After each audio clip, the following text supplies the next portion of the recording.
You love your husband, you love your wife, you love your kid. For some reason, the kid is driving you crazy, your wife's driving you crazy, your husband's driving you crazy. Why is it like that? And the answer is that when something bad happens in a relationship, it disqualifies all the good. One bad thing sticks much more than all the good things that a person does. Especially if it's the beginning of a relationship, especially it's right when the husband walks home, right when the wife greets the husband. The things that are bad have much more weight than the things that are good. You need 5 good things to outdo one bad thing.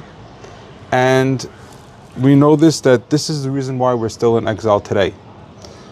The spies, they saw Eretz Yisrael, they saw the land of Israel, how beautiful it is.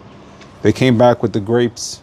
You need a bunch of people to carry it. But for some reason, they said, Efes ki az ha'am, with all the good things, it's a land filled with milk and honey. And they're the ones who said it, the spies, and they're also the ones who tell us that Efes ki az ha'am, which means to say, Efes means, in modern day Hebrew, means nothing. It means zero. It means that all that good is not worth anything. It's all a big zero.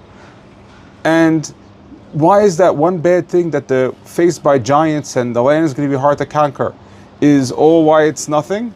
Is because the one bad thing always outweighs the good thing. And when we read Echan Tisha B'Av, and the reason why we, of course, have the 2 destructions of the 2 temples was because of the crying of the sin of the spies. And the reason why we're suffering is because we're still sinning in the same sin of the spies. What's that sin? Our rabbis tell us, Echa, the Megillah Echa, which is read on Tisha B'Av, hopefully we won't have to read it this year anymore, has in it a order of the Aleph Bet, and the letters Ayin and Peh are mixed around. Ayin is referring to the eye, Peh is the mouth.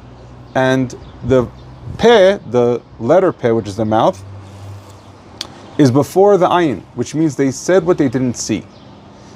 Literally that means that they spoke about giants which they never saw.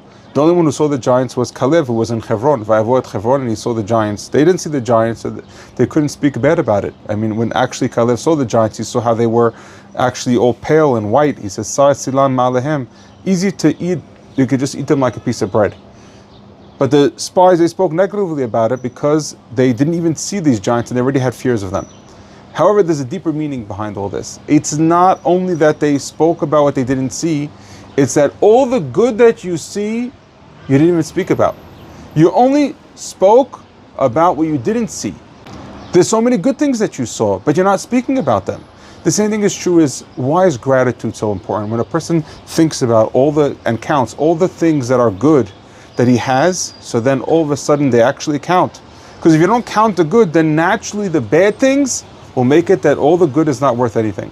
So we're still sinning the sin of the spies because we're still discounting the good in our lives, between our relationship between us and God, and discounting the good in our relationships between our spouses. And even though we love them, but we can't stand them because of those few things that are bad, because even though they had so many good things that we could count, but those few bad things make it all efes, nothing.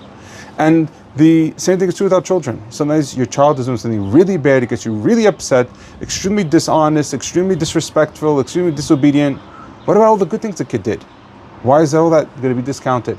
Our job is to focus on the good if we want to deal with the bad in a better way.